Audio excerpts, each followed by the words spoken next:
पिछले दिनों एक चर्चा का विषय था, शायद आपने भी सुना हो या कहीं देखा हो, न्यूज़ में देखा हो कि एक व्यक्ति थे जो साधारण पैंट शर्ट पहने हुए एक जगह खड़े हैं। दूर से एक महिला आई और उनके जूतों पर अपना सिर रख दिया। तो वो व्यक्ति जो थे उनके कोई रिश्तेदार नहीं थे। अब समझिए आप कौन हो सकते हैं। वो थे श्री अरुण गोविल जी, जिन्होंने रामानंद सागर जी की रामायण में राम का पात्र निभाया था। यही कारण है कि उनको आज भी लोग प्रणाम करते हैं। उनको एक व्यक्ति नहीं, एक व्यक्तित्व मानते हैं, आस्था रखते हैं। एक उनको एक्टर नहीं, उनको एक कैरेक्टर मानते हैं।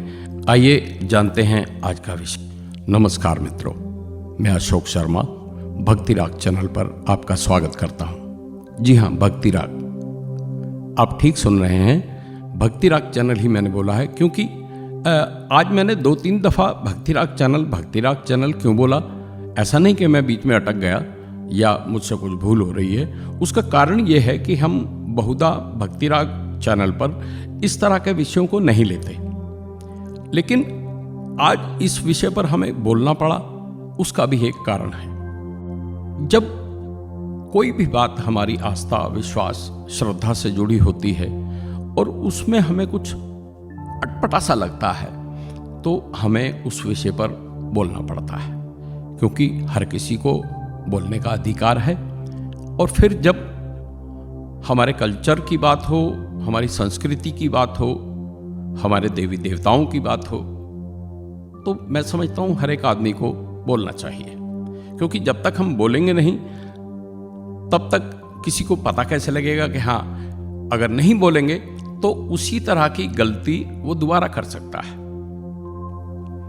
जी हाँ, आज हम बात करने जा रहे हैं अभी एक आने वाली फिल्म पर, जिसका कोई एक टीजर देखा, जिसमें हमने देखा हनुमान जी कैसे बने हैं, भगवान राम को कैसा बनाया गया है।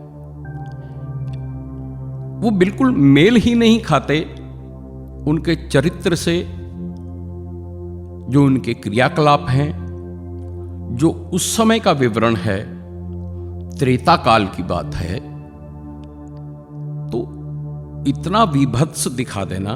क्योंकि हमने आज तक जैसा पढ़ा है, हम जैसा पढ़ते हैं, तो उसी तरह की ही हमारे दिमाग के अंदर, हमारे मन मस्तिष्क में उसी तरह की आकृतियां बनती हैं और हम उसी चीज को एक्सेप्ट करते हैं। यूं तो रामायण में तुलसी बाबा ने लिखा है कि हरि व्यापक सर्वत्र समाना है, हम मानते हैं हर जगह है, परंतु कितने लोग देख पाते हैं? क्यों? क्योंकि हमने जो चित्र और चरित्र देखे हैं, हमें वैसा कोई चित्र और चरित्र समाज में नजर नहीं आता। यदि कभी कोई नजर आता है तो हम उसको संज्ञा दे देते हैं कि आप तो भगवत स्वरूप हैं, आप तो साक्षात भगवान का अवतार हैं। क्यों? जब हमारे सामने उस तरह का चित्र और चरित्र उपस्थित होता है तो हम उसी को मान्यता देते हैं, उसी में श्रद्धा रखते हैं, उसी पर विश्वास करते हैं। काफी समय पहले हमारे एक बुजुर्ग थे, तो उनके बच्चों ने कह सुन के उनके बाल काले कर दिए। क्योंकि चलन मार्केट में ऐसा है, सभी लोग काला करते हैं, लेकिन उनको ये पता था, क्योंकि वो भी सत्संग जाते थे, मंदिर में जाते थे, क्योंकि उनकी जो एक इमेज बनी हुई थी तो वो उसको बदलना नहीं चाहते थे। उनको खुद को अजीब लगा, कोई दूसरा व्यक्ति कहे, उससे पहले उनको ऐसा लगा कि नहीं, ये मेरे चरित्र से, मेरे चित्र से, जो मेरी पर्सनैलिटी है, जो मेरा व्यक्तित्व है, उससे मैच नहीं करता। तो ये तो बहुत बड़ी फिल्म है और इतना पैसा लगाया। उतना पैसा लगाने के बाद भी अगर हम उस पिक्चर को देखने के बाद कुछ उनसे शिक्षा लें या उनके मार्ग पर चलने की कोशिश करें, हो ही नहीं सकता। क्योंकि वो तो हम मैच कर रहे हैं एक कार्टून फिल्म जो बच्चों की बनाई जाती है। हमारे मन में वो श्रद्धा आ ही नहीं सकती। दूसरा आपको एक वाक्य बताऊं। अभी पीछे हमें एक कथा में जाने का सौभाग्य प्राप्त हुआ। जो महाराज जी वहाँ कथा कर रहे थे, उनके साथ के जो म्यूजिशियन थे, वो शायद कोई बीमार हो गया, इस वजह से उनको एक जो कीपैड क्या बोलते हैं, जो आजकल अंग्रेजी में रोलेक्स वगैरह, होंडा, यामा का जो बना होता है, वो साथ में लेकर आए। तो हमें सौभाग्य मिला, मंच पर जाकर हमें बुलाया गया, सम्मानित किया गया, फिर कहा आप थोड़ी देर बैठिए, कथा सुनिए। लेकिन जो वो साहब थे, उस पर कीपैड बोलते हैं क्या, वो उसको ऐसा बैकग्राउंड म्यूजिक दे रहे हैं जैसे पिक्चरों में बजता है। ठीक है, युद्ध की स्थिति थी, लेकिन उसकी अपनी परंपराएं हैं, अपनी लिमिटेशंस हैं कि हमें उसी तरह का अगर हम म्यूज़िक देंगे तभी हम जो वहाँ एटमॉस्फेयर क्रिएट करना है हमें, वो उसी तरह का। अब आप देखिए, कहीं पियानो बजता है, कहीं ड्रम बजता है, तो कहीं बांसुरी बजाई जाती है, किसी सीन पर वायलिन बजाया जाता है। क्यों? क्योंकि जो कुछ सामने है वो उसमें कनेक्ट होता है। जब तक सारी चीज़ें मिलेंगी नहीं, एक दूसरे से प्रतिपूरक नहीं होंगी, तब तक आप उस तरह का माहौल, उस तरह की शिक्षा, उस तरह का सीन आप क्रिएट नहीं कर सकते। अब आप उसमें बताते हैं हनुमान जी ऐसे बना रखा है, जैसे अब मैं हनुमान जी के स्वरूप को किसी भी तरह की संज्ञा नहीं देना चाहता, लेकिन कुल मिलाकर मैं अगर कहूँ तो वो कहीं से भी हमारे मन में ऐसी श्रद्धा नहीं होती।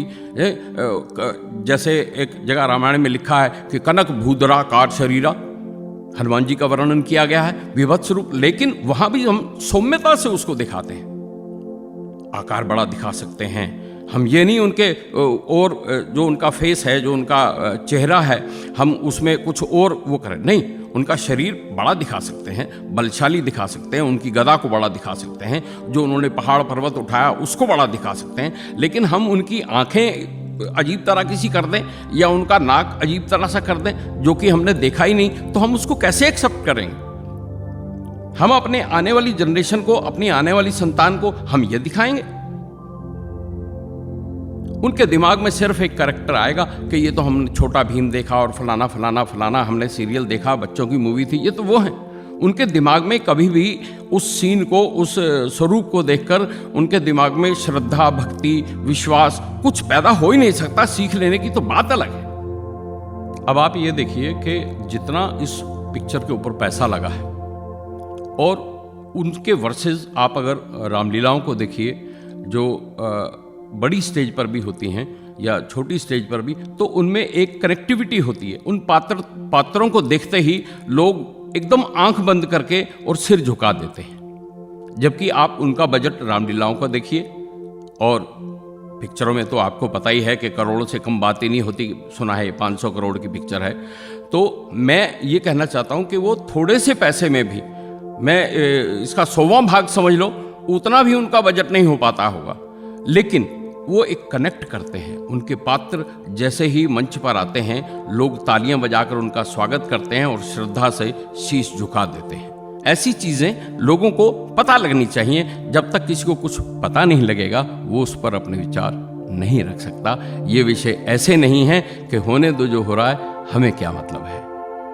प्लीज़ आपसे फिर विनती करता हूँ, रिक्वेस्ट करता हूँ कि इसको ज़रूर सुने और ध्यान दें कि जो हमारा कल्चर है हम उसको जिंदा रखें। धन्यवाद, नमस्कार।